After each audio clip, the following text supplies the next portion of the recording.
eso, y para eso pues también obviamente generar algunos mecanismos de medición, ¿no? Interesante, también que estaba yo bueno, en discutiendo justo en unas reuniones previas, discutiendo esta propuesta con Durasca, y una presentación de una ONG muy interesante que se llama Luchadoras, que ellas hicieron como un mapa donde pudieron identificar algunos patrones en algunos lugares de México de violencia online. Y después entrevistaron a muchas mujeres que se identificaban como víctimas de violencia online. Y ellas lograron como aterrizar un concepto y decían que aunque fuera violencia online, se sentía como violencia física, porque algunas mujeres podían identificar la violencia como en su cuerpo, ¿no? O sea, cuando las amenazaban de violación, cuando las amenazaban de que les La, algo a digamos, los... te interrumpado, pero es que yo siempre digo, es que nuestras víctimas, digamos, si bien eso se da en los entornos digitales, la evidencia que nosotros recolectamos está en un entorno digital, en un espacio, lo que no les cabe a veces a las autoridades o a algunos de los funcionarios encargados de investigar es que nuestras víctimas son reales. Es detrás de ese usuario, de esa mujer, detrás de esa víctima que hay allí o detrás de ese niño, hay un ser humano que es real y cuyas consecuencias son reales. Claro. Esa medición es extremadamente importante. Ahora, ¿cuáles son las medidas? Mire que no hemos logrado avanzar acerca de cómo se hace la recuperación desde el punto de vista psicológico y desde el punto de vista humano. Porque si bien es cierto, nosotros remitimos, porque la ruta nos permite aperturar el tema de salud y encontramos la salud física y la salud psicológica, la mayoría de nuestras víctimas incluso tienen una repercusión a nivel físico, porque muchas de ellas terminan haciendo cutting y haciendo ellas mismas, autolacerándose y haciéndose daño como consecuencia. Es decir, esa violencia psicológica genera también unas consecuencias sobre la salud del ser humano que las padece. Claro, claro, claro, claro que sí. Fíjense que yo, por cierto, a ver, por allá yo creo que andaba yo con el papá de Candela, o no, fue antes. Andaba yo por allá en Argentina en el año, ¿qué sería? 2008, 2010, que fue el primer debate de aborto en Argentina, el primer debate en diputados.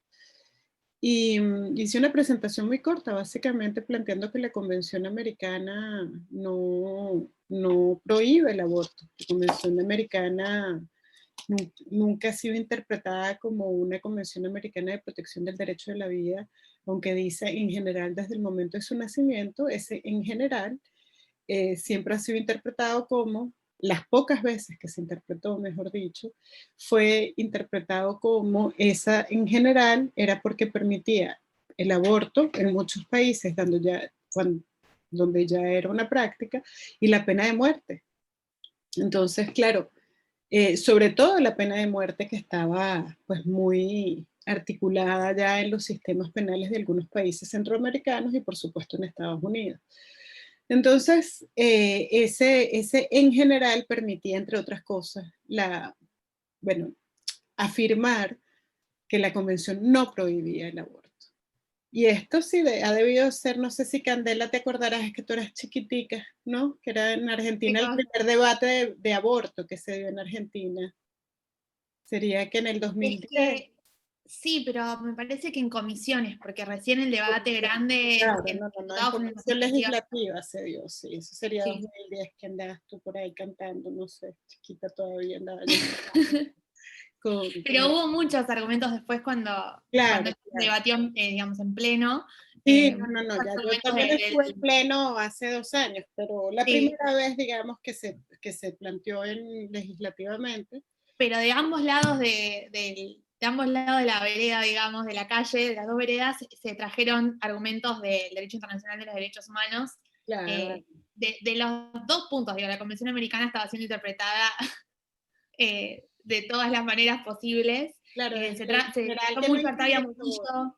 Murillo, Ujú. se citó mucho a Artavia Murillo, se citaron muchas distintas sentencias de la Bueno, Corte Interamericana por A y por B, porque después estaba la Convención de Derechos del Niño, el Interés Superior del Niño, que el feto es el niño, como empezaban a ir por ese lado. Pero se trajeron muchos argumentos del sistema interamericano para llevar adelante el debate. Sí, sí, sí. Pero bueno, lo interesante es que lo que quería comentar, estábamos hablando con María sobre la violencia online. Y les cuento que esa primera vez, bueno, que todavía el uso de los dispositivos ya estaba normalizado, digamos, ya teníamos correo electrónico, ya trabajábamos con correo electrónico y tal. El hecho de haber hecho esa presentación tuvo mucha prensa, y entonces se generó un gran revuelo con todos los grupos antiderechos y con todos los grupos antiaborto especialmente.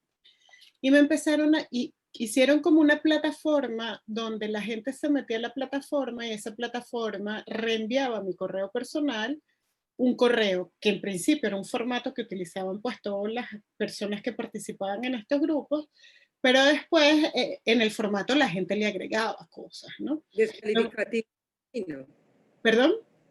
Descalificando. Claro, entonces me descalificaban, me insultaban, me maldecían, no sé qué, una cantidad de cosas, pero además hicieron un perfil de Facebook con mi nombre, que estoy hablando del año 2008, 2010, no debe ser mucho más de eso. Hicieron un perfil de Facebook con mi nombre y todavía hasta hace algunos años, cuando se me buscaba en Google, las primeras imágenes que salían era un montaje de una foto mía con un niño, digamos, todo descuartizado, ¿no? Entonces era la imagen que si ustedes buscaban mi nombre, esto aparecía. Bueno, yo después de que hago la presentación y veo que hay como una cosa tumultuaria en Congreso, afuera, me llevan como un poco protegida a mi hotel, pero yo la verdad es que no tenía conciencia de la virulencia del debate de parte pues, de los grupos antiaborto. Y bueno, y lo cierto es que varios amigos y amigas me empiezan a decirme, amigos y amigas argentinas, oye, qué valiente eres, gracias por esas palabras, qué valentía. Y yo decía, pero como más o menos, ¿por qué, no? O sea, tampoco es que dije yo, no, tampoco me sentía Simón Bolívar, o mucho menos Juana la Avanzadora, ni Manuelita. Y yo, bueno, y empiezo a recibir correos y correos y un correo tras otro. Bueno, saturaron mi correo en 2 días, yo no pude abrir mi correo porque en esa época era Hotmail, que tenía una capacidad mínima. Y claro, y empecé a sentir eso que comentaron años después y yo no pude elaborarlo, ¿no? Hasta que escuchaba aquellos en esos debates con la relatora, que eso había sido claramente violencia online, entre otras cosas porque después yo iba caminando por la calle y claro, tú no sabes quién tienes al lado, tú no sabes si esa persona que está al lado tuyo es una de las personas que te ha escrito, que te ha maldecido, que te ha insultado, que te ha amenazado.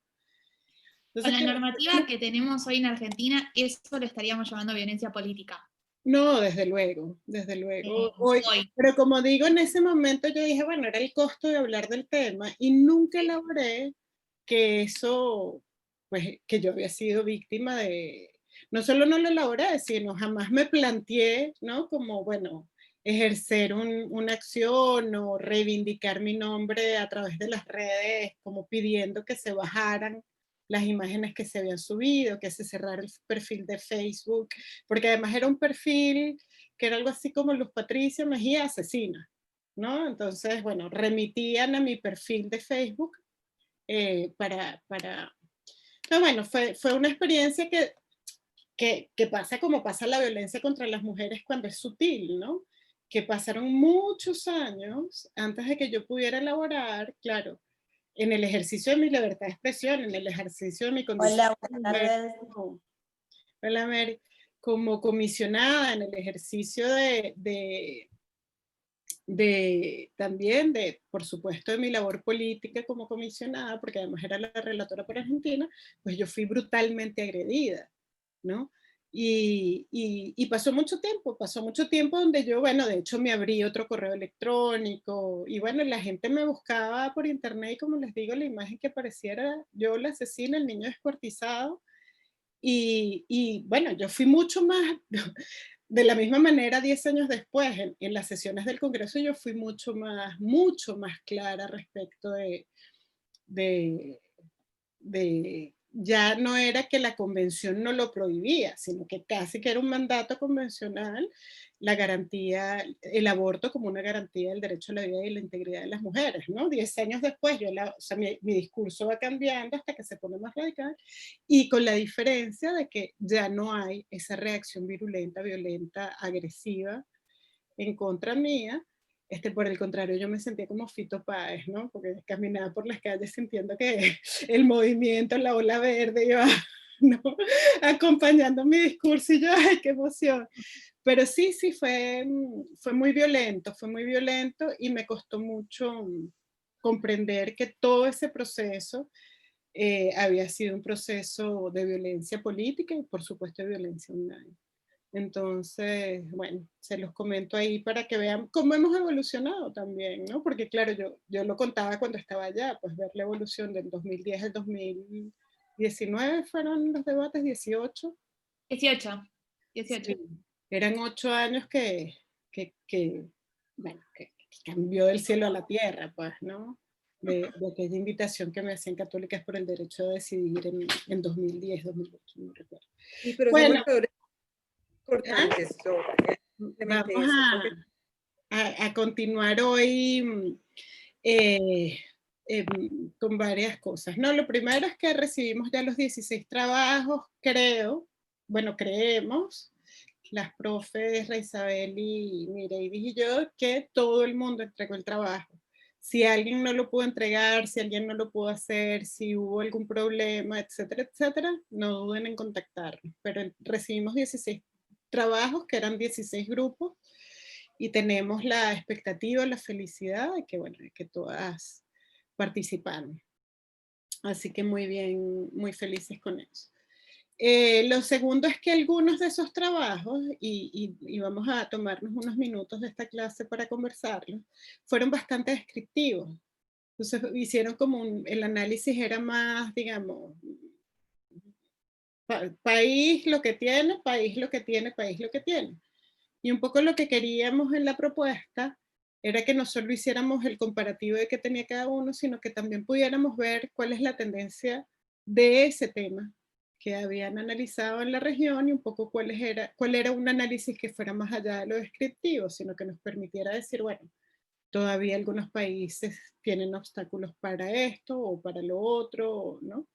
Entonces, siempre es bueno que podamos revisar, identificar, sobre todo para el segundo trabajo, que podamos identificar eso como una tendencia. O sea, si entendemos que, bueno, que todos los países que ustedes analizaron tienen el concepto completo de Belén do Pará, qué implicaciones tiene eso en términos de políticas públicas o qué no, ¿no? De acuerdo a lo que pudieron investigar, porque el objetivo, más que hacer la comparación lineal, que además, como se dieron cuenta, es imposible hacerla, el objetivo también es poder ver cómo todavía pues hay brechas, que es de lo que hemos venido hablando, y dónde están esas brechas, y dónde están los avances, y dónde están los estancamientos también, porque en muchos casos pareciera que no estamos avanzando, tampoco estamos retrocediendo, pero los procesos de estancamiento son largos, porque ni avanzamos ni retrocedemos, se queda ahí la ley como una cosa estática que debería estarse movilizando, y que debería estarse movilizando por varias cosas, como veníamos conversando con el tema del aborto en Argentina. Si bien todavía no hay ley, socialmente hay una movilización que desmitificó lo que significaba el aborto hace 10 años y lo que implicaba una discusión de aborto hace 20 años. Hoy en día es una discusión amplia, es una discusión vital, es una discusión que está en todos lados, incluso es una discusión que, como planteaba yo en su momento, generó que incluso los grupos más conservadores se dieran el permiso de hablar de temas que otros grupos conservadores en la región todavía están lejísimos o sea, era como ahora muy particular encontrar los grupos que estaban en contra del aborto discutiendo sobre la importancia de la educación sexual, ¿no? Más allá que después, cuando se discutió todo el tema de la educación sexual, volvieron para echar para atrás. Pero eso, digamos, en muchas partes de la región, discutir sobre educación sexual en las aulas escolares terminaba siendo la bandera, ya no el aborto, la bandera del grupo de mujeres y del movimiento feminista, y por supuesto, los grupos conservadores eran, por supuesto que no, la educación es un asunto privado, es un asunto de la familia, y cada familia, y cada padre y cada madre tiene derecho a formar a su hijo en esos temas sin que el Estado a través de la educación pueda intervenir. Entonces, bueno, un poco la idea es que pudiéramos ver estas tendencias de movilidad y podamos identificar el estancamiento también, ¿no? Entonces, bueno, eso para quienes participaron de esos grupos que no lo vieron, que lo tengamos en cuenta para el siguiente grupo, porque es importante poder tener eso, poder discutirlo, poder retomarlo, poder analizarlo, y poder quedarnos un poco con ese. Nosotros no hemos revisado los trabajos todavía, pero vamos a ver, y entonces ver si hay algo que pudiéramos hacer para ajustar un poco, eh, que no se queden solo con el tema descriptivo, ¿no?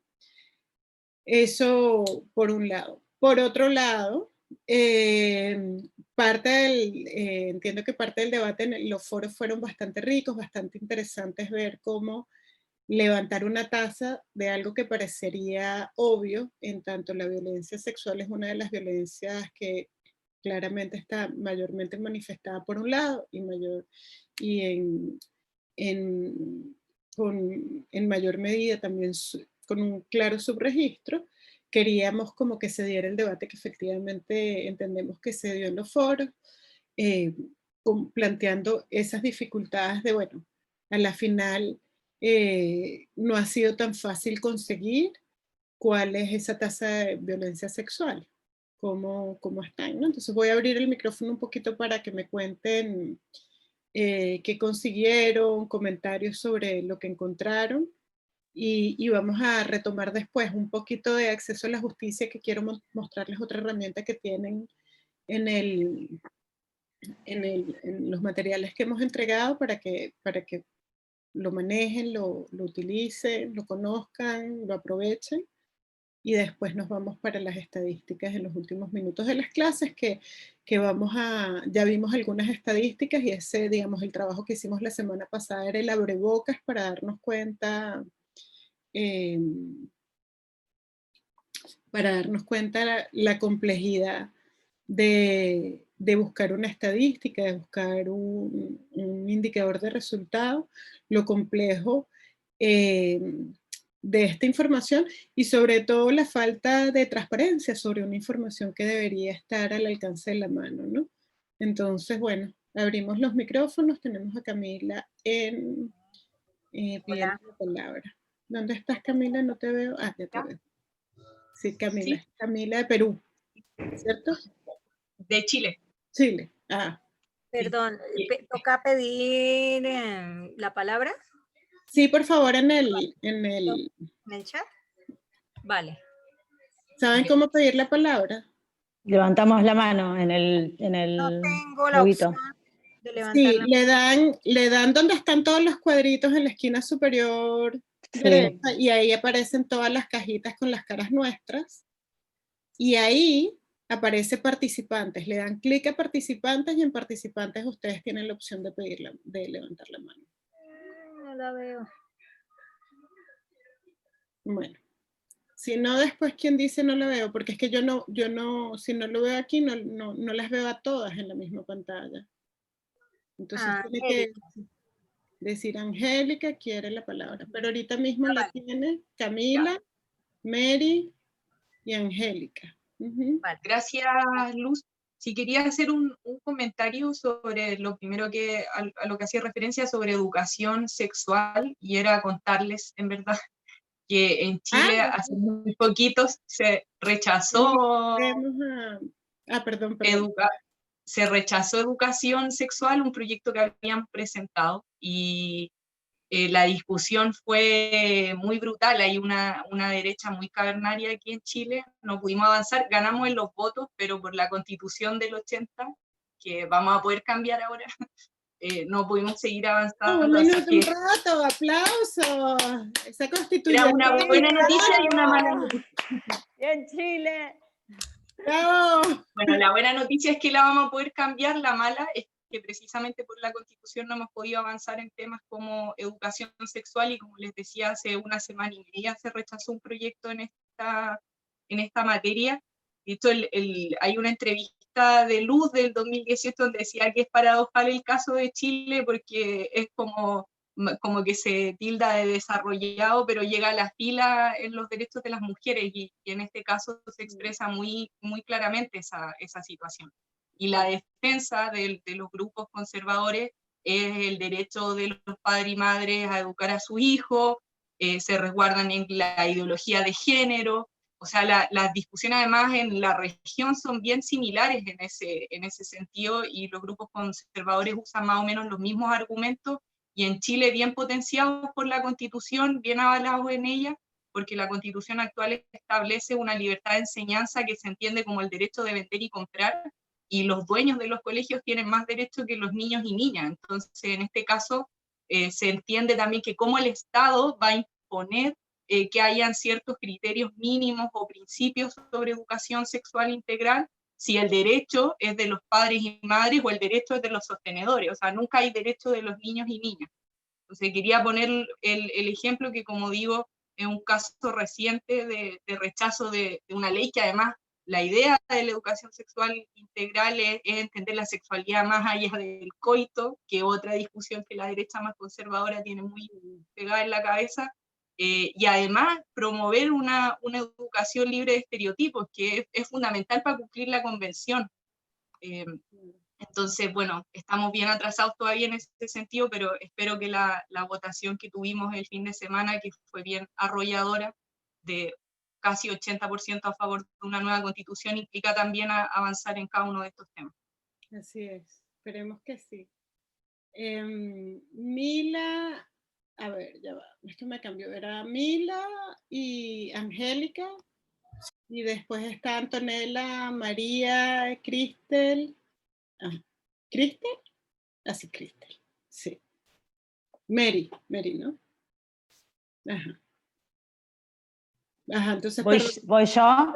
Sí, perdón que lo desordené porque quitaste la manito. Eras tú, tú y la después quité, Angélica, sí. y después Mila. No, Camila, ya está. Camila, bájame la mano que me confundo, perdón. Baja la mano.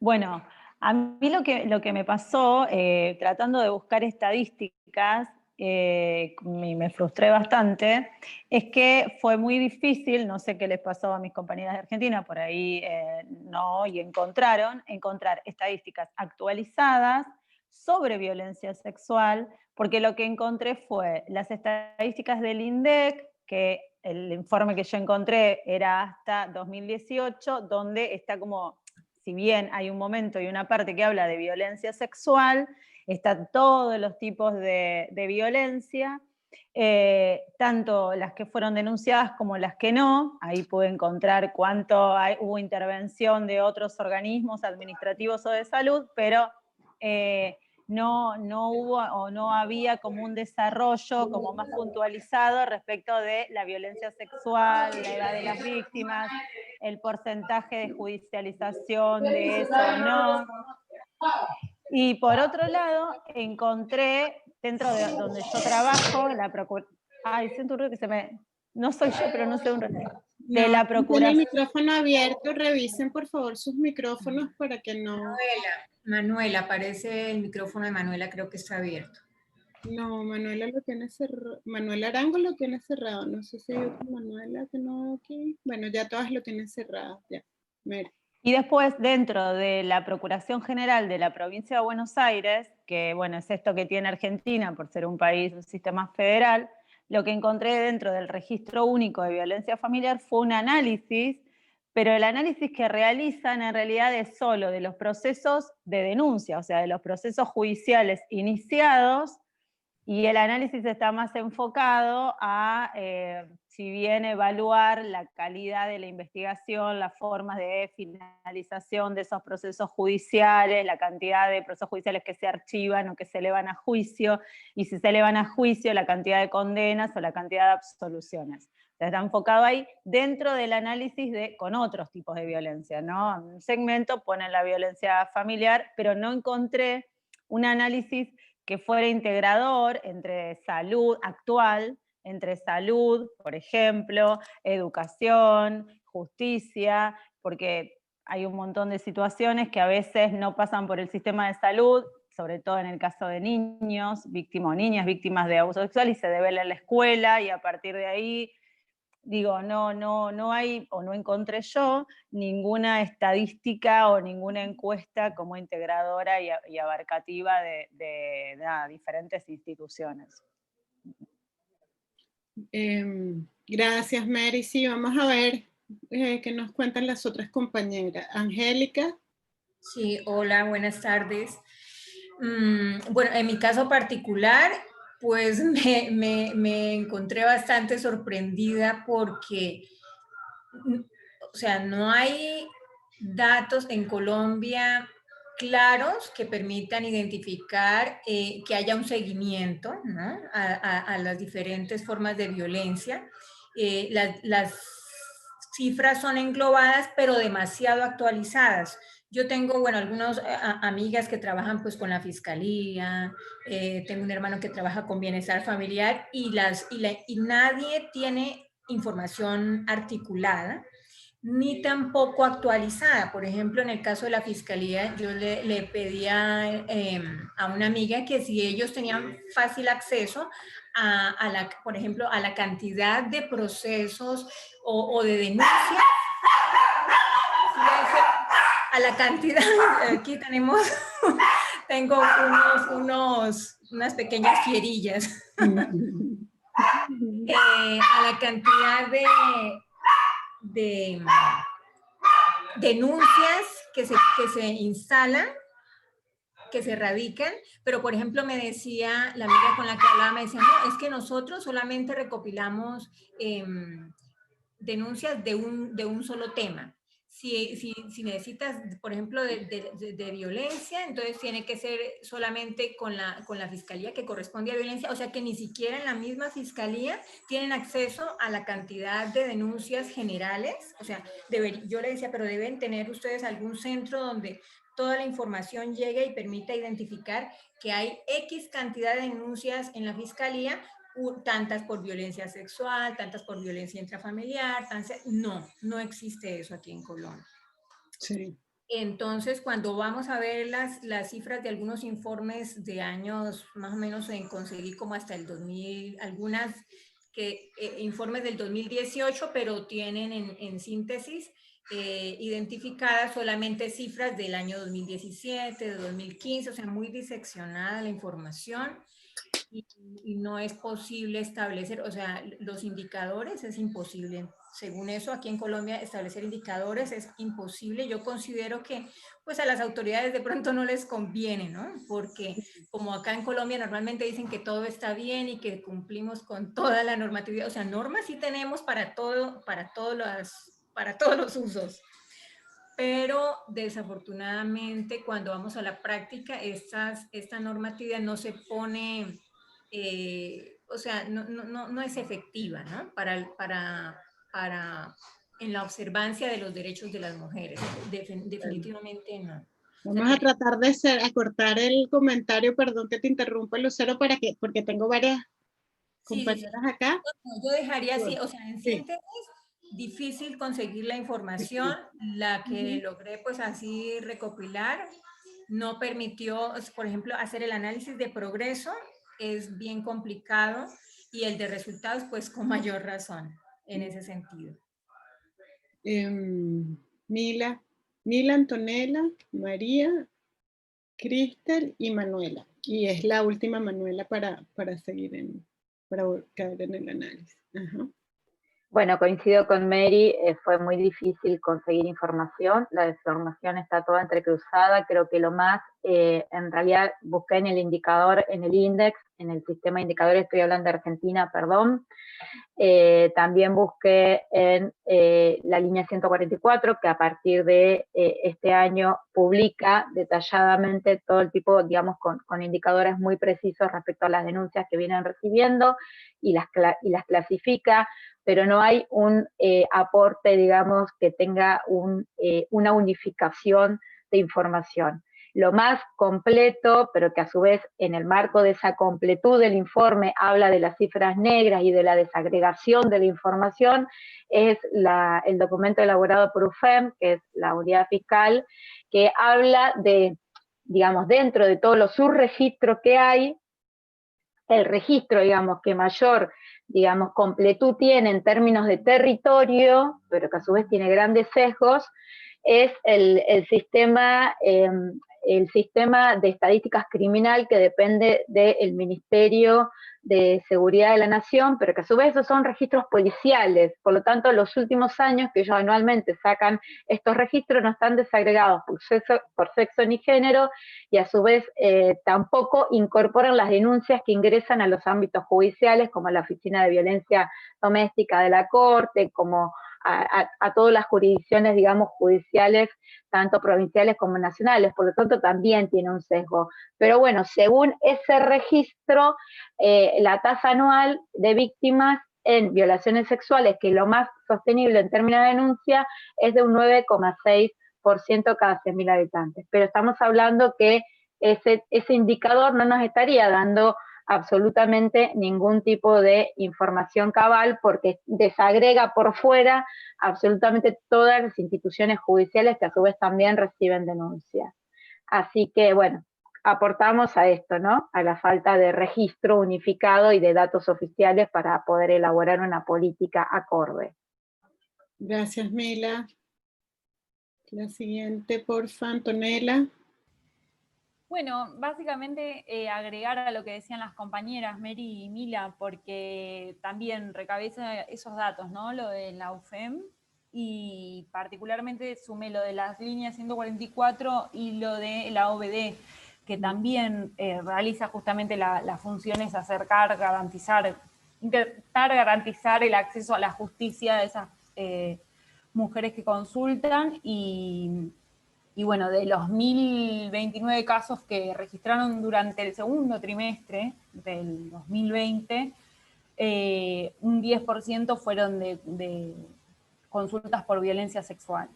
Pero sí, en general me parece como que lo que pasa en Argentina es esto de que la información, hay muchos organismos que recopilan información, tanto de la sociedad civil como de determinadas instituciones, sin embargo no hay un sistema integrado, que entiendo que es parte del proyecto del Plan Nacional ahora del Ministerio, poder hacer un sistema integrado, pero bueno, eso está en proceso de formación, entiendo todavía.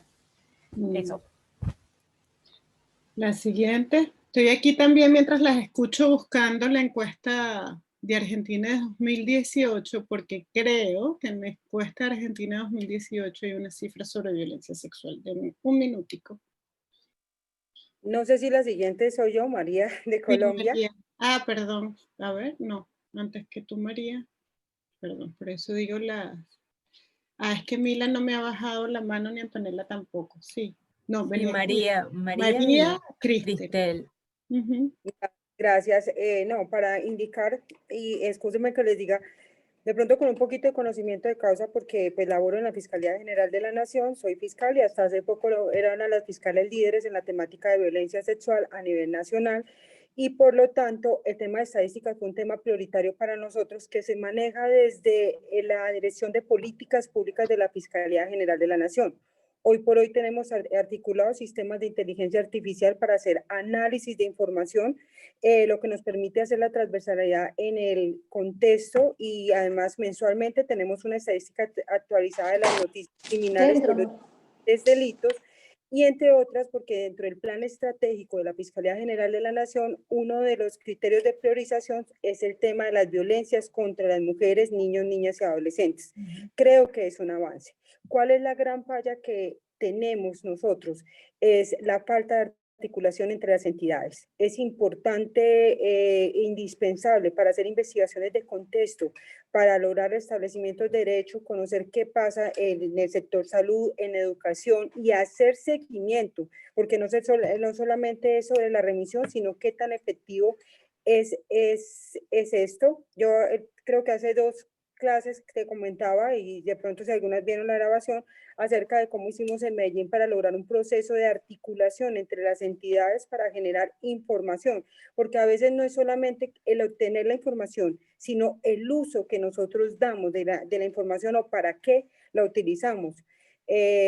Y esto indiscutiblemente nos permitía, por ejemplo, encontrar algunas víctimas a través del sector de educación o víctimas que fueron atendidas en salud, y empezamos a generar las alertas por qué no se reportó a justicia, y encontrar también formas de desarrollar investigación a través de esos otros elementos que se tienen en esas otras rutas. Y otro, ya para terminar, si estas estadísticas se analizaran de otra manera, seguramente habría una política criminal diferente, habrían unos análisis diferentes y se generarían leyes que realmente fuesen efectivas y no, como digo yo, a veces, me excusan lo que voy a señalar, pero a veces se legisla de forma visceral sin tener en cuenta las consecuencias que esto puede traer para las mismas víctimas. Si esto tuviese una mirada diferente, otras serían las consecuencias. Muchas gracias. Gracias, María. Por aquí tienes Fernanda por ahí, comenta María, está en el chat. Les compartí en el chat la encuesta sobre violencia contra las mujeres. No puedo poner el resultado específico que tengo aquí. Sobre 49.3% de las mujeres encuestadas reportó algún nivel de violencia física o sexual en el curso de su vida. Esto es Argentina. 19.8% de las mujeres entrevistadas señala que resultó víctima de alguna forma de violencia sexual o física durante los últimos 5 años, y 12.7% de las mujeres entrevistadas resultó víctima de violencia física y sexual desde los 16 años. El 1.9% de las mujeres entrevistadas resultó víctima de violencia física y sexual durante los últimos 5 años, y 1.2% resultó víctima de violencia física o sexual. Estos son el Estudio Nacional sobre Violencia contra las Mujeres. De todas maneras, volvemos a eso. Trato de compartirles, no se los mando completo porque les mandé la encuesta, los resultados están en el chat, y se los mandaremos para Argentina, ¿no? Cristel y Manuela. Hola, sí, en Perú, al momento de hacer la búsqueda de toda la información, Es la de Perú. Yo estaba buscándote como Cristel y Camila tienen el pelo igualito. Claro, no está fácil acordar sí. que una es Cristel y la otra es Camila. Sí, en Perú encontré información hay una página dentro del Ministerio de la Mujer que es bastante completa. Verdaderamente me llamó la atención porque Perú suele ser un poco desordenado, pero sí, en este aspecto sí tienen el observatorio, y a partir del observatorio recogen bastante bien la información con 2 encuestadoras, ENARES y ENDES. Es una información detallada, sí, pero se centra en la mayoría de denuncias en el Centro de Emergencia Mujer. Cuando hay más lugares a donde denunciar. Yo creo que es una cuestión también de que no, por ejemplo, en las comisarías, bueno, yo hice voluntariado en la Defensoría del Pueblo un tiempo, y la mayoría de gente, o sea, de ciudadanos de acá de Huaraz, específicamente, que es una provincia en donde hay gente quechohablante, denunciaban o decían de que, por ejemplo, en el caso de la comisaría no se les atendía como debía atenderla, sino que aplicaban todo tiempo estereotipos de género, ¿no? Diciendo como que no le has contestado mal a tu esposo, no le has cocinado bien. Yo creo que es una cuestión también de capacitación. Pero bueno, yendo ya al recojo mismo de la información, me llamó la atención que la mayoría, tanto el Ministerio de la Mujer como la Defensoría del Pueblo, que también tiene informes acerca de la violencia en general y también de la violencia sexual, se centran más en las denuncias que se hacen en el Centro de Emergencia Mujer. No hay mucho registro acerca, por ejemplo, de las denuncias que se hacen en el Poder Judicial, que ahora, gracias a la última ley que se ha dado de violencia, sí se puede hacer una denuncia directa, ¿no? Entonces, al igual que mis compañeras de otros países con las que he trabajado, también concluimos de que no hay pues una información íntegra, ¿no? No hay ese sistema donde se pueda ver las denuncias, digamos, en general. Y Pero por otra ciertamente, parte, Cristel, Perú o sea, Perú se distingue en términos de recolección de información y publicidad, porque no es solo colectar la información, es garantizar que la información sea pública y accesible, porque de lo contrario es como si no existiera la información, ¿no? Entonces, exacto. es verdad que Perú ha venido haciendo un esfuerzo constante y consistente, independientemente de los 17 gobiernos que han habido, de las distintas ministras de mujeres, han mantenido como consistencia en tratar de articular mejor el levantamiento de información sobre violencia.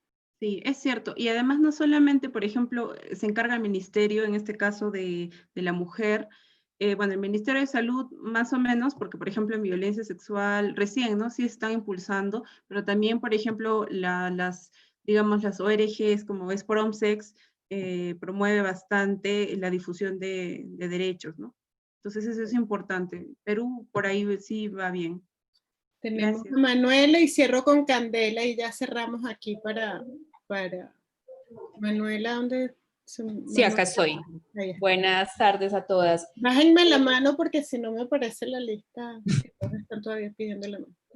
Bueno, desde Colombia yo creo pues como que las compañeras han señalado como los elementos más importantes y justamente me quería como remitir a lo que tú estás diciendo, Luz Patricia, porque si bien María señala como que ahí sí está, la Fiscalía tiene información, Medicina Legal tiene información, el Instituto Colombiano de Bienestar Familiar tiene información, mucha gente, pues muchas instituciones tienen datos y los tienen publicados en su página, pero casi que toca hacer un trabajo de arqueología para desenterrarlos de las mismas páginas, porque no hay una difusión, no hay una publicidad, pues publicidad no se publican de la forma más amigable y adecuada, ¿cierto?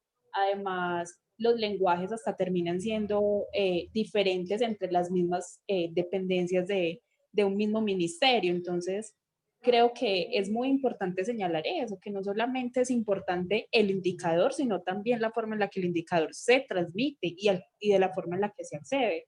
Porque yo creo que si dependiéramos para conocer los indicadores del amigo, de la amiga, no tiene sentido, ¿cierto? Porque finalmente su función es que sean públicos y que tanto los de la rama judicial como las organizaciones de la sociedad civil accedamos y podamos construir con esos mismos indicadores. Entonces, creo que si tiene que ver con integralidad, tiene que ver con comunicación, pero también, discúlpenme que estoy trabajando y acá está todo el mundo hablando, pero hay unos elementos que deben ser comunes, y que debemos, disculpen, y que debemos pues como señalar. Para mí fue muy frustrante porque justamente de eso, como yo puedo encontrar datos regados por toda parte, pero bueno, ¿qué más puedo hacer? ¿O cómo los recojo? ¿O cómo los puedo leer? Entonces quería señalar Manuela, un poco con desde Candela Colombia eso. para que podamos cerrar esta parte de información estadística, Candela. Listo. No, ya, muchas gracias. Sí. Solo un pequeño aporte también desde la experiencia de Argentina, que teniendo esta multiplicidad de organismos que producen información, también siento que requiere mirar un poco más con lupa, hilar un poco más fino en qué estamos tomando como definiciones. Porque llamar, por ejemplo, denuncia a un llamado a la línea 144, que es el dispositivo de atención del Ministerio de las Mujeres, es complejo porque no es necesariamente una denuncia, es una consulta o un pedido de asesoramiento. O lo mismo que en una encuesta. Estamos llamando denuncia a eso cuando no trae los mismos efectos que una denuncia en sede policial o judicial o administrativa. No son exactamente denuncias que van a llevar un proceso, sino son quizás una consulta, una búsqueda de asesoramiento, un pedido de ayuda, pero que no es necesariamente algo que va a instalar o que va a encauzar un proceso posterior. Entonces, teniendo tantos organismos que producen información y que usamos la palabra denuncia como paraguas a todo, también implica como quizás pensar un poco más qué hay detrás de estas grandes definiciones para entender si va a tener efectos o no, si va a surtir efectos, hacer un llamado o no, cuando la denuncia se hace en otro lado. Yeah. Bueno, a ver, fíjense, varias cosas que han salido en este debate y que son muy interesantes, ¿no? Evidentemente, cómo etiquetamos, de nuevo, lo hemos hablado, ¿no? Pero lo primero que decíamos en las primeras clases donde ya profundizábamos en el tema es que había un principio de transparencia y publicidad.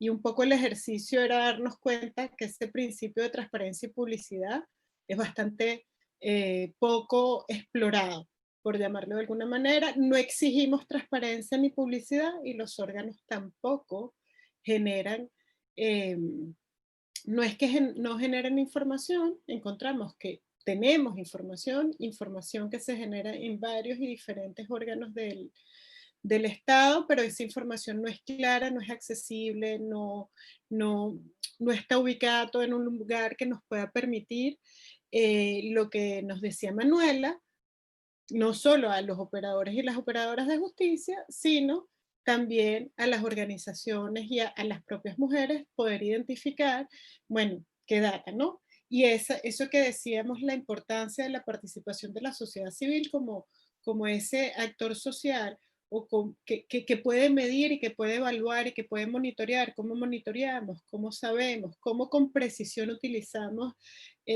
las fuentes para que eso pueda ser parte de ese proceso en el que participamos y evaluamos y cuestionamos, ¿no?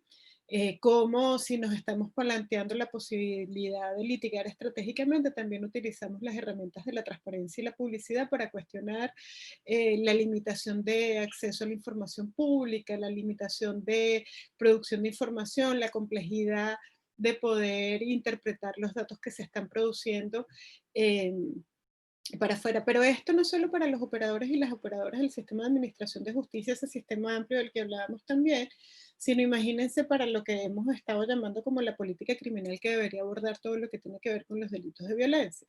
Evidentemente, si no tenemos la claridad de la cifra y la estadística del fenómeno que queremos erradicar, ¿cómo podemos realmente evaluar y medir si las políticas que estamos utilizando son eficientes o no? Por supuesto, el planteamiento que hacía Candela, bueno, ¿cómo etiquetamos? ¿Qué es denuncia para unos, qué es denuncia para otros? ¿Qué es denuncia para un órgano y qué es denuncia para el otro órgano que está recibiendo, ¿no? Pareciera que lo correcto es que pudiéramos etiquetar de la manera adecuada y que una denuncia es una denuncia, de la manera como lo establece el Código Procesal Penal, mientras que un llamado de auxilio también debería quedar en un registro administrativo como un llamado de auxilio, y ese llamado de auxilio debería ser etiquetado llamado de auxilio, mientras que la asesoría debería ser etiquetada asesoría. Lo que tenemos es falta de claridad en el levantamiento de información y por supuesto falta de transparencia en el uso de esas cifras. Y un poco el ejercicio buscaba que nos pudiéramos dar cuenta de eso, porque cuando pensamos en la política pública de prevención sobre violencia, hemos estado diciendo y repitiendo que un elemento fundamental de una política pública que busca prevenir y erradicar la violencia y garantizar acceso a la justicia a las mujeres pasa necesariamente por generar cifras y estadísticas que nos permiten medir el fenómeno social que estamos tratando de erradicar. Entonces estamos hablando de, bueno, sabemos que la violencia física y sexual, así como la violencia psicológica, son las violencias más denunciadas. Eso lo sabemos. ¿Por qué lo sabemos? Bueno, porque los estados tienen coherencia en el levantamiento de información de señalar que esos son los delitos que más se plantean, la violencia en el ámbito de la familia y especialmente la violencia en el ámbito público es la violencia sexual. En Colombia en algún momento midieron, no fue en 2015, fue antes, midieron como, me parece que es una encuesta del 2014, si no me equivoco, se midió el control como violencia, parte de la violencia física, y entonces levantaba un poco esos índices de violencia porque la mayoría de las mujeres respondieron ser víctimas de algún nivel de control por parte de su pareja o expareja. Pero desde luego cuando lo acotamos a violencia física, psicológica, sexual o violencia económica, y ya entonces ahí vamos agregando diferentes niveles de violencia, diferentes tipos de violencia a esa encuesta, por supuesto podemos desagregar mejor. Pero lo que encontramos es que ni las encuestas son accesibles. Fíjense que todos los países que hablaron tienen alguna experiencia estadística o de violencia. Quisieran voy a tratar de ver si puedo compartir algunos de los resultados de un informe que todavía no hemos presentado, que es el informe de seguimiento de la tercera ronda de evaluación, donde tenemos una recolección de algunas de las encuestas, de los datos más relevantes de algunas de las encuestas que se hicieron y que son de los últimos 5 años. Entonces tenemos información bastante actualizada algunas. Pero de nuevo, hay otras encuestas que no se han hecho a nivel nacional, hay otras encuestas que no se han hecho analizando todo, digamos, violencia física y o sexual. Bueno, eso no me habla exactamente de qué es lo que está pasando con la violencia sexual, porque además, como decíamos, el perpetrador puede venir de la familia o no, ¿no?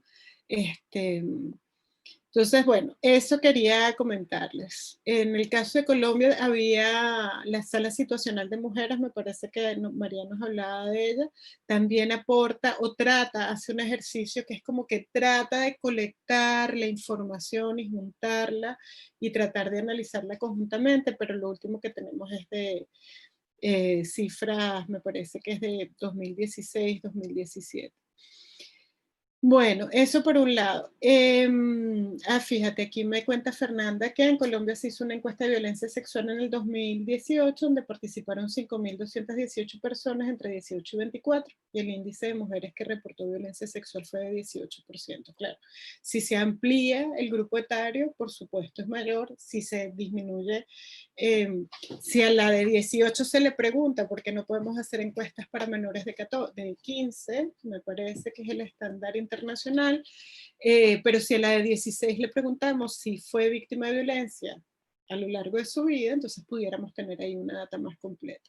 Pero bueno, las encuestas parciales nos dan un registro que puede servirnos un poco de parámetro, pero desde luego es una mirada que es limitada, ¿no? Pero bueno, interesante desde luego. Eso quería compartirles. Por otro lado, quería, fíjense me parece que es en la clase 3, déjenme buscar un momentito. Nosotras les compartimos en la clase, a ver, me parece que es en la clase 3 o en la clase 4, el estudio que hicimos sobre estándares de protección de derechos humanos. Yo voy a compartir pantalla y quería, porque me parece muy importante para todas las que están participando de ¿ven en pantalla el material? Ok, fíjense, por ejemplo, Rey Isabel, mire si ustedes pueden chequear exactamente qué clase compartimos el documento de estándares de protección de los derechos humanos de las mujeres. Este fue un ejercicio que hicimos para levantar información que pudiera servir para las mujeres políticas. A ver, el ejercicio venía tratábamos de identificar algunos indicadores, algunos estándares de protección para las mujeres políticas que están siendo víctimas de violencia. Y lo que encontramos en una revisión muy amplia, algo que ya sabemos, que la identificación de la violencia política contra las mujeres o la violencia contra las mujeres en el ámbito de la política es un fenómeno que estamos recogiendo en los últimos 5 años, que antes no lo veníamos recogiendo, y que en tanto no se venía recogiendo, pues el sistema internacional de protección no ha tenido la oportunidad de generar indicadores como muchos más comprensivos de lo que se supone que es la violencia específica de las mujeres en la política. Ahora, lo que sí podríamos decir es que esa violencia tiene manifestaciones muy similares al resto de las violencias que ya sí hemos identificado, y que además la identificación de esa violencia por razones de género nos permitía traspolar esos estándares de protección también a las mujeres políticas, definitivamente. Entonces hicimos un ejercicio de revisión de unas 117 decisiones, creo que fueron 17, 135 decisiones internacionales, y sumarizamos o reducimos a su máxima expresión en términos de estándar ese material. Entonces ese es un material que queremos compartirles, porque toda la parte de acceso a la justicia es una parte que nos permite poder identificar con mucha claridad de lo que hemos venido hablando. Entonces, por ejemplo, ustedes aquí en las obligaciones del Estado en relación con la prevención, protección y erradicación de la violencia contra la mujer, tenemos un punto más amplio que, bueno, puntos específicos, como el deber de adoptar disposiciones en el derecho interno, del que estuvimos hablando cuando nos preguntábamos, bueno, ¿qué legislación tienen cuando en el indicador de derecho y estructuralmente nos preguntamos, bueno, ¿cómo aterrizaron la obligación internacional en términos de norma, ¿no? Ahí tenemos varias, pero quisiera detenerme en el caso Jessica Lanahan, que yo creo que ustedes, no sé si lo conocen, pero creo que es uno de los casos menos conocidos, pero más interesante. En el capítulo de acceso a la justicia, que está en la página, lo tenía abierto, pero me fui arriba. Ajá. Deber de prevención, bueno, aquí van a ver, está, pues como lo que está en el cuadrito anaranjado más oscuro es el estándar, el deber de prevención como obligación reforzada en los casos de violencia contra las mujeres. Luego, la existencia de una cultura de violencia y discriminación basada en género implica vulneración del deber de prevención. Y así vamos con cada uno de los casos y las decisiones, fuimos estableciendo cuál es el párrafo que lo señala. ¿Por qué nos parece importante esto? Porque muchas veces nos perdemos en todas las decisiones, en toda la jurisprudencia, tratar de aterrizar lo que queremos decir cuando estamos, por ejemplo, frente a un caso, litigando un caso, pero también cuando queremos exigir una política pública. Y entonces, bueno, aquí hablamos de los estereotipos, los hablamos a lo largo de todo el documento, pero en el acceso a la justicia, a ver, perdón,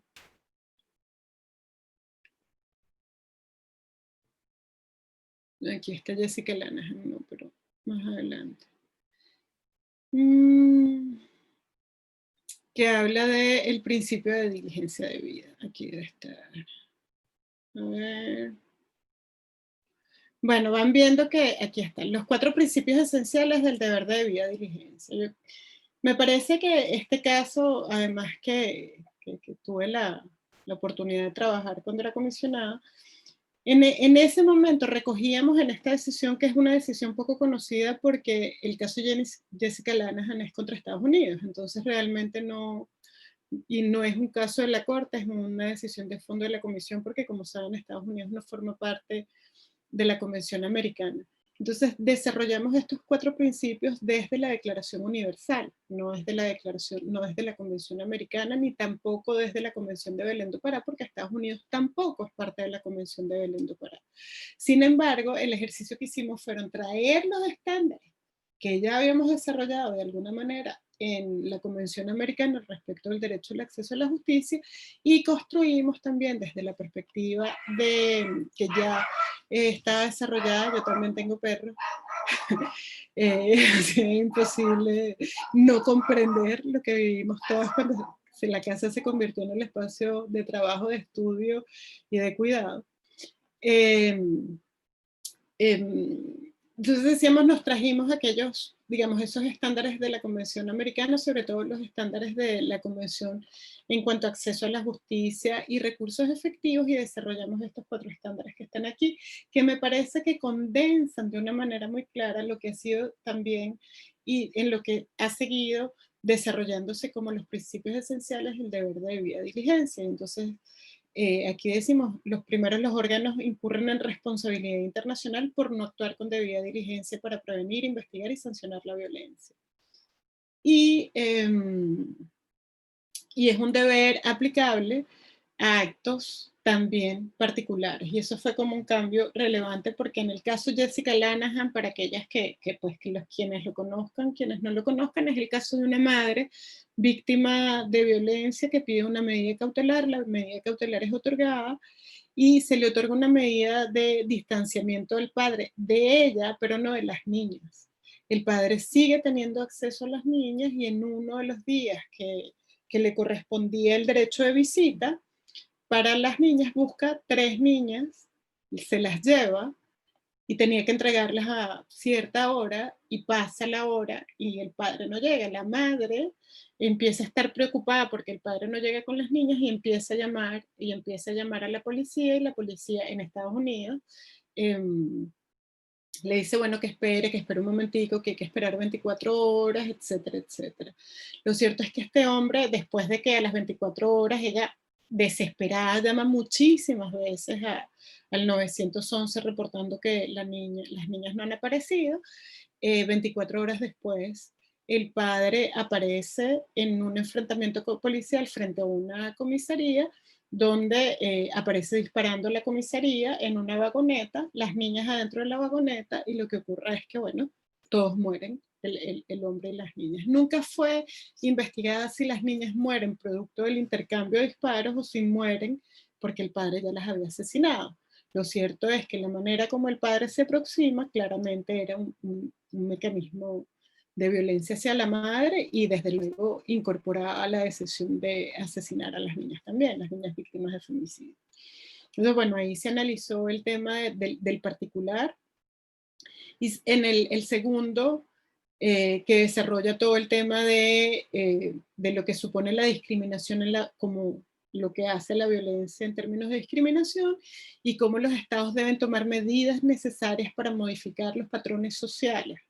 Y hacemos insistencia en esto porque en definitiva el acceso a la justicia y la construcción de políticas públicas pasa por el desmontaje de esas prácticas sociales que profundizan la violencia y de esas conductas sociales que están muy articuladas por el sistema patriarcal, ¿no? Y entonces esto es lo que dice, bueno, al final también Rita plantea, bueno, y en ese sistema patriarcal no solo existen hombres y mujeres, no solo existen hombres, también existen mujeres que están condicionadas por ese sistema patriarcal.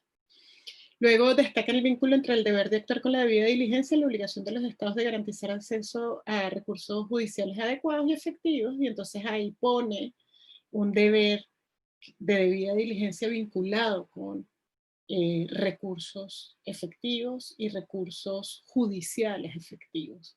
Y por último, señala que los sistemas de derechos humanos, tanto a nivel nacional como internacional, han identificado ciertos grupos de mujeres que están en especial riesgo. Entonces, bueno, fíjense que en estos 4 pilares de la debida diligencia, si los detallamos y si los desarticulamos, está todo lo que hemos venido hablando, toda la necesidad de desarticular un sistema de relaciones desiguales de poder por un lado, pero por otro lado toda la necesidad de que el sistema de administración de justicia pueda responder y pueda responder desde un lugar donde hayan recursos adecuados para las mujeres, pero también recursos adecuados para prevenir de una manera eficaz que se repitan esos hechos de violencia. Entonces, bueno, la invitación es que ustedes aquí tienen todo el documento es amplio, es muy interesante y es muy concreto y muy útil para el trabajo que la mayoría de ustedes desarrolla. Hice algo y ya no veo a nadie, perdí todo. Ah, no, aquí está. A ver, déjenme ver cómo vuelvo. Luzpa está en la clase 2. Antonella me acaba de recordar. Perfecto. Entonces bajen ese documento, si pueden imprímanlo, les va a ser muy útil. Bueno, digo yo, si pueden imprimirlo a las que son de mi generación, a lo mejor las más jóvenes no necesitan imprimir, yo necesito todavía, lamentándolo mucho por los árboles, imprimir, porque si no, es que no me entero. Me cuesta mucho. Bueno, eso por ahí. Lo siguiente es que tenemos en la tabla a la que no vamos a regresar hoy, porque me pareció interesante como verificar con ustedes tal, tenemos un grupo de indicadores de información y estadística. De ese grupo de indicadores de información y estadística, perdón, ¿sigo compartiendo? No, ¿verdad? Sigo compartiendo la pantalla. Ah, bueno, fíjense, aquí estaba buscando mientras hablaba con ustedes, este es el informe que vamos a sacar. Aquí hacemos una revisión déjenme mostrarles este cuadrito. Pero, Luzpa, creo que deje todavía el anterior. Estás compartiendo el anterior. A ver, ay, perdón. Quería mostrarles aquí. ¿Ven? Aquí tenemos los países que han desarrollado encuestas siguiendo una metodología con un marco internacional tipo, ¿no? Entonces aquí está Argentina, que es la encuesta que les comentaba. Está estos 4 países. Bolivia, Colombia. ese link que nos mandaste no abre, y yo estuve buscando en esa encuesta y no encontré la del 2018 web, la de...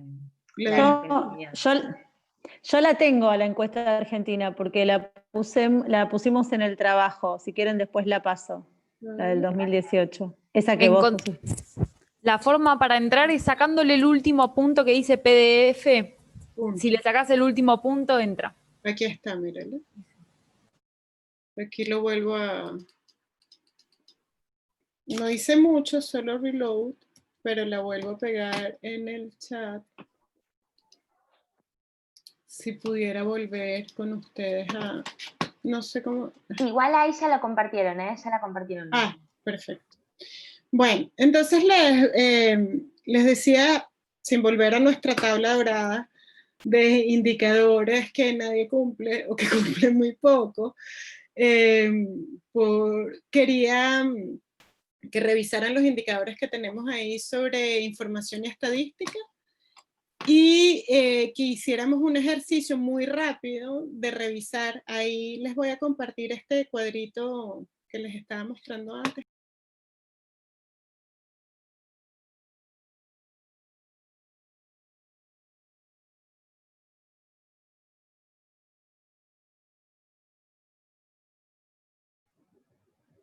Estás en mute. Ay, Dios mío, no sé cómo por qué estoy en mute. Estás en mute de nuevo. Pero hoy la tecnología está en mi contra. Bueno, les mostraba aquí. Y entonces fíjense, de nuevo, para levantar información estadística, ustedes tienen que tener, los estados tienen que tener presupuesto, porque la información y la estadística requiere unos recursos importantes. Entonces me parece que de todas las que estamos participando en esta corte, permiso que prendo la luz, están aquí. Y entonces vamos a buscar de dónde salió la plata para hacer esta encuesta, ¿no? Vamos a buscar si esto estaba en una ley, en qué partida estaba, dónde salió. Las encuestas están acá. ¿De dónde salió? ¿En dónde está escrito que los estados tienen que hacer una encuesta? Busquemos la encuesta y busquemos qué fue lo que se dijo. Entonces vamos a... En Colombia... Voy a compartir el cuadro. Las profesoras van a ver, yo no soy la mejor cortando y pegando, soy un desastre. Vamos a ver. Se lo mando a la profesora Mireidi, que es una artista haciendo estas cosas, y ella lo va a compartir. Sí, yo te lo mando, mire, porque yo voy a dañar el cuadro, se va a torcer, nadie va a poder tener acceso a él, pero entonces yo se lo mando a la profesora Mireidi. Y bueno, y busquemos eso y revisen los indicadores y hablaremos ya en la revisión de los primeros minutos de la clase que viene un poquito más de esos indicadores para que estemos más familiarizadas. Con eso vamos a terminar. Esperamos quizás no para la semana que viene, sino para la de arriba, tener una visión más amplia de cómo fueron los trabajos y en aquellos trabajos que nos parecieron excesivamente descriptivos, por ahí les vamos a pedir a los grupos que nos hagan un pequeño análisis. No va a ser algo muy largo porque lo que queríamos era que tuvieran, bueno, ya ustedes tienen el material central que es, bueno, que tiene cada quien, ¿no? Pero por ahí primero los vamos a revisar con más cuidado y les dejaremos saber eso. Entonces, bueno, con eso... A ver, me parece que, no sé si alguien está pidiendo la palabra. Me parece que no, ¿no? Mire, no, entré en un modo en que no puedo, ya aquí están los participantes, pero entré en un modo en que no puedo ver. Porque tengo que dejar de compartir. No, ¿cómo dejo de compartir? No, nadie tiene la mano, bueno, María Cadavid, pero creo que la había dejado desde antes, la mano levantada. Bueno, entonces con eso terminamos. Hoy terminamos la clase pronto. ¡Qué milagro! Continuamos entonces para la semana que viene, mismo lugar, misma hora. y siguiendo los acontecimientos de Chile y celebrando la paridad, la primera constituyente paritaria. Sí, estamos muy contentas. Así que a celebrarlo y a empujar en nuestros países que esas cosas pasen lo antes posible. Un abrazo para todas. Chao. Chao. Chao, Ay, no chao. sé, Carlos. Bueno, yo a Carlos siempre lo incluyo. Carlos sabe que está incluido en la mayoría. Chao, chao. Chao, chao. Para- Hasta luego. Luego. Buena semana.